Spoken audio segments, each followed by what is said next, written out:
Hello guys, আজ সকাল সকাল উঠে নিয়ে আমার কেটিএমটাকে বার করে নিয়ে পাম আছে কি দেখে নিলাম, দেখলাম ঠিকই আছে। তারপরে ওষুধ দোকানে চলে এলাম, এসে ওষুধগুলো নিয়ে নিলাম। তারপরে বাজারে যাব কি কি মাছ বিক্রি হয় দেখো। কেটিএমটাকে এক লাথি মেরে ফেলে দিলাম, এবার বাজারে কেটিএমটাকে মেরে দিলাম। তারপর বাজারে তোমরা কি কি মাছ বিক্রি হয় তোমাদের তার পিছুটা পুরো দেখাবো, দেখতে থাকো। আমি যাচ্ছি কিন্তু এই সামনে একটা মাছ দোকান আছে, দেখো তোমরা। অবশেষে মাছ দোকানের কাছে চলে এলাম।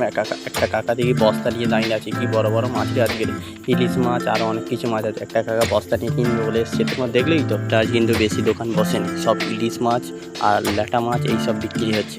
এখানটাকে দিয়ে অন্য জায়গায় আমি দেখতে চলে গেলাম, সেখানে দেখি একটা ধর কাটা আছে মাছের, নাকি বলে 200 টাকা কিলো। আমি বলি ধর নিয়ে কী করবো, আমার তো লাগবেই না ধর, আমার দেহ লাগবে, তোমার আছে? তারপর থেকে অনেক কথা মাছ আছে এখানে। অবশেষে কিছু না মাছ কিনে নিয়ে বাড়ি চলে এলাম। তারপর এখানটায় দেখি একটা মাছের বাচ্চা, পেটি, ডিম সব বিক্রি হচ্ছে। কে কে খাবে কমেন্টে জানাবে। তারপর চলে এলাম, মনে পড়েছে কেটিএমটার চাবি দেওয়াই ভুলে গেছি, সেই জন্য দৌড়ে চলে এলাম কেটিএমের কাছে। দেখি কেটিএমটা ঠিকঠাক। তারপর দেখি কেটিএমটা কেউ নেয়নি কেন, 4.5 লাখ টাকা দাম।